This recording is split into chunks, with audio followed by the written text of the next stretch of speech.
안녕하세요. 오늘 저희가 좀 깊게 파볼 이야기는 인텔의 차세대 데스크톱 CPU, 코드명 노바레이크입니다. 이게 2026년 출시를 목표로 한다는데 벌써부터 뭐 성능이 얼마나 좋아질지 또 어떤 새로운 기술이 들어갈지 예측들이 막 나오거든요. 과연 이게 정말 소문대로 시장의 판도를 바꿀 만한 물건일지 핵심 정보들 한번 짚어보겠습니다. 네, 반갑습니다. 현재까지 나온 정보들을 이렇게 모아보면요. 인텔이 그냥 단순한 성능 개선, 그 이상을 보고 있는 것 같아요. 아키텍처 수준에서 꽤 큰 변화를 준비하는 모습입니다. 특히 그 코어 수가 확 늘어나는 거랑 또 새로운 종류의 코어가 들어간다는 점. 이게 좀 주목할 만한데요. 이 정보들이 기술적으로는 어떤 의미가 있고 또 뭐 실제 사용자들이 체감하기엔 어떨지 한번 자세히 분석해 보죠. 역시 가장 먼저 딱 눈에 들어오는 건 그 성능 향상 목표치예요. 단일 스레드 성능은 10% 이상, 그리고 멀티 스레드 성능은 무려 60% 이상. 이걸 목표로 한다는 얘기가 있더라고요. 이전 세대 그 에로 레이크가 그 전 세대인 랩터 레이크 대비해서 각각 한 8%? 15% 정도 향상됐던 걸 생각하면 특히 멀티 스레드 60%는 진짜 엄청난 숫자 아닌가요? 그렇죠. 물론 이게 아직은 예측이고 또 정확히 어떤 걸 기준으로 비교한 건지 뭐 에로우레이크 대비인지 아니면 랩터레이크 대비인지 그게 명확하지 않다는 점은 좀 감안해야 합니다. 하지만 60% 이상이라는 멀티스레드 성능 목표는 이게 단순히 클럭 속도를 높이거나 IPC, 그러니까 클럭당 명령어 처리수를 개선하는 것만으로는 달성하기가 좀 어렵습니다. 이건 뭐 필연적으로 아래서 다룰 그 코어 수의 대폭적인 증가, 이거랑 직접 관련이 있다고 봐야겠죠. 2026년이면 이제 AMD의 차세대 젠6 아키텍처랑 경쟁할 텐데 인텔이 다시 한번 성능 경쟁에서 확 주도권을 잡겠다.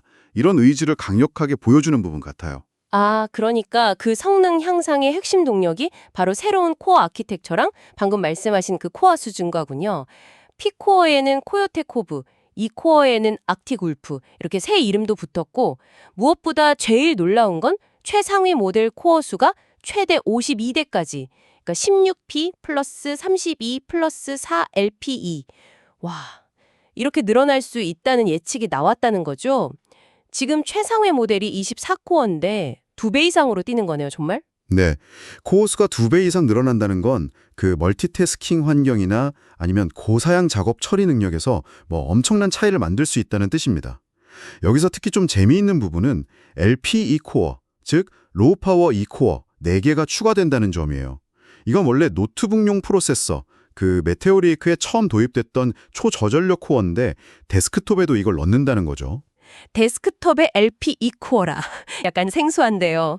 그럼 PC가 뭐 별다른 작업 안 하고 그냥 있을 때 그럴 때 전력 소모를 확 줄여준다는 그런 건가요? 맞습니다. 데스크탑 PC도 사실 켜져 있지만 실제로는 뭐 웹서핑이나 문서 작업 같은 가벼운 작업만 하거나 아예 그냥 아이들 상태일 때가 많잖아요.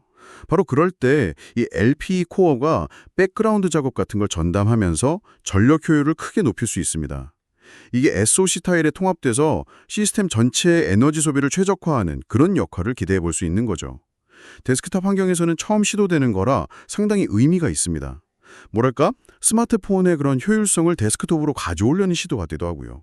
효율성도 효율성인데 성능, 특히 또 게임 성능 관련해서도 흥미로운 소식이 있죠. 그 BLLC라고 부르는 대용량 캐시 메모리 탑재 가능성 말이에요. 루머로는 코어 울트라 9 모델이 최대 180MB, 울트라 7은 144MB까지 LLC를 가질 수 있다고요. 와, 이건 경쟁사인 AMD의 X3D 라인업 최대 128MB L3 캐시보다도 더 큰 용량인데요. 네, 맞아요. 대용량 캐시는 CPU가 필요한 데이터를 저 멀리에 있는 느린 메인 메모리까지 가지 않고 바로 옆에 있는 아주 빠른 캐시에서 가져올 확률을 높여주거든요.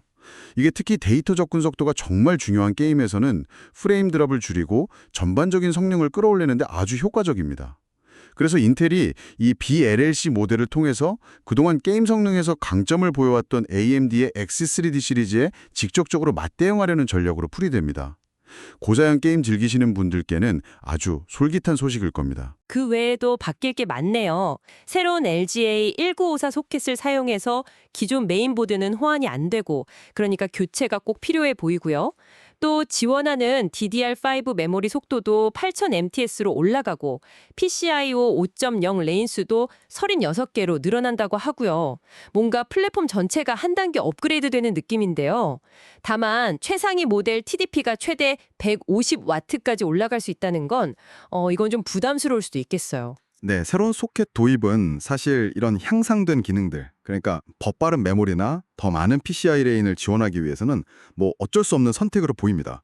메모리 속도 향상이나 PCI 레인 증가는 결국 데이트 처리량을 늘리고 고성능 그래픽카드나 여러 개의 NVMe, SSD 같은 최신 장치들의 성능을 제대로 끌어내서 시스템 전체의 반응성을 높이는 데 중요하니까요. TDP 증가는 아무래도 늘어난 코어 수나 성능 목표를 생각하면 예상 가능한 부분이긴 한데 확실히 이걸 감당하려면 강력한 쿨링 솔루션이 더 중요해질 거라는 신호죠. 발열 관리에도 신경을 많이 써야 할 테고요. 마지막으로 제조 공정에 대한 소식도 좀 흥미롭습니다. 인텔 자체 최신 공정인 18A를 활용하면서도 일부 핵심 부품, 특히 그 컴퓨터 타일은 외부 파운드리, 그러니까 TSMC에 맡길 수도 있다는 예측이 나왔어요. TSMC의 2나노 공정을 쓸 수도 있다고요. 그렇습니다. 인텔이 계속 추진하고 있는 IDM 2.0 전략, 즉 자체 생산 능력과 외부 파운드리를 함께 활용하는 하이브리드 생산 전략이 구체화되는 모습으로 볼 수 있습니다. 가장 중요한 연산 성능을 담당하는 컴퓨터 타일에 경쟁사의 최첨단 공정까지도 사용하겠다는 건 어떻게든 성능과 전력 효율을 극대화하겠다는 그런 의지로 해석할 수 있죠.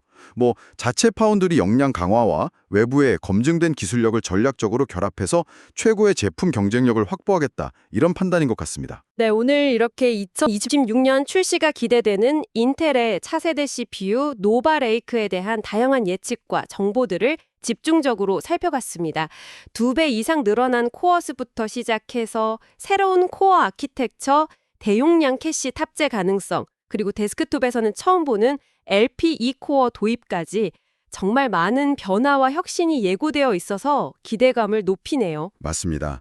아직 확정되지 않은 정보들도 많기는 하지만 그래도 지금까지 드러난 개발 방향을 통해서 인텔이 성능과 효율성, 이 양면에서 상당한 도약을 준비하고 있다는 것을 좀 엿볼 수 있었습니다.